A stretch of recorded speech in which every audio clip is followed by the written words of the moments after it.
మోహన్ బాబు వర్సిటీని మూసేయండి, ఆ బాధ్యతలు ఎస్యూకి అప్పగించండి, విద్యార్థుల నుంచి 26 కోట్ల అదనపు వసూలు, సర్టిఫికేట్లు ఇవ్వకుండా వేధింపులు, 15 రోజుల్లో ఫీజులు తిరిగి చెల్లించాలి, ఏపీ ఉన్నత విద్యా కమిషన్ ఉత్తర్వులు, 15 లక్షల జరిమానా చెల్లించాలి, వర్సిటీ గుర్తింపు రద్దు, వసూలపై హైకోర్టు కంటూ చూస్తా ఉన్నాం. ఇట్లా ఉంటది. ఎందుకు విద్యార్థుల జీవితాలతోటి ఎందుకు ఆడుకుంటారు నాకు అర్థం కాదు. మీరు మీకు సరిపోవా? సినిమాల ద్వారా సంపాదించిన డబ్బులు సరిపోవా? వివిధ రకాల సోర్సెస్ ద్వారా అడ్డంగా సంపాదించి బలిస్తే సరిపోవా?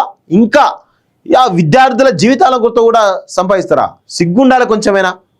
ఏమనంటేమో నీతి, నిజాయితీ, ధర్మం, అధర్మం అని కూడా మాట్లాడుతూ ఉంటారు. ఏమైంది మీది? ఏది మీ నీతి, ఏది మీ నిజాయితీ? 25 కోట్లు వసూలు చేసి వాళ్ళ కనీసం సర్టిఫికేట్లు ఇస్తలేవంటే నువ్వు ఎంత దుర్మార్గుడు నాకు అర్థం కాదు. సిగ్గుండాలి కొంచెమైనా మాట్లాడడానికి వీళ్ళకి. సో ఉమ్మడి చిత్తూరు జిల్లా తిరుపతిలోని మోహన్ బాబు యూనివర్సిటీ MBU మనుగడ ప్రశ్నార్థకంగా మారింది. నిబంధనలు తుంగలు తొక్కి విద్యార్థుల నుంచి అదనపు ఫీజులు వసూలు చేయడంతో ఈ దుస్థితి ఏర్పడింది. వాస్తవానికి ప్రభుత్వం నిర్దేశించిన ఫీజులు కాకుండా యూనివర్సిటీ విద్యార్థుల నుంచి ఏకంగా 25 కోట్లు అదనంగా వసూలు చేసింది. దీంతో సదరు విశ్వవిద్యాలయం గుర్తింపు రద్దు చేయాలని ఏపీ ఉన్నత విద్యా నియంత్రణ పర్యవేక్షణ కమిషన్ సిఫారసు చేసింది. ఈ మేరకు మంగళవారం సంచలన ఉత్తర్వులు జారీ చేసింది. గుర్తింపు రద్దు కోసం UGC, AICTE ఇతర సంస్థలు కోరాలని ప్రభుత్వానికి సిఫారసు చేసింది.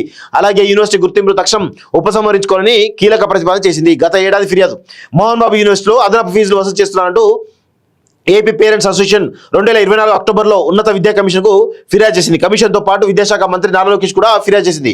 ఈ నేపథ్యంలో స్పందించిన ముఖ్యమంత్రి కార్యాలయం యూనివర్సిటీ వ్యవహారంపై విచారణ జరపాలని ఉన్నత విద్యాశాఖను కోరింది. అసోసియేషన్తో పాటు వేర్వేరు రూపాల్లో వర్సిటీపై ఫిర్యాదులు అందిన నేపథ్యంలో ఉన్నత విద్యా కమిషన్లోని 3 సభ్యులు విచారణ చేపట్టారు. ఈ త్రిసభ్య కమిటీ గత ఏడాది డిసెంబర్ నుంచి పలు దఫాలుగా యూనివర్సిటీలో వివరాలు సేకరించింది.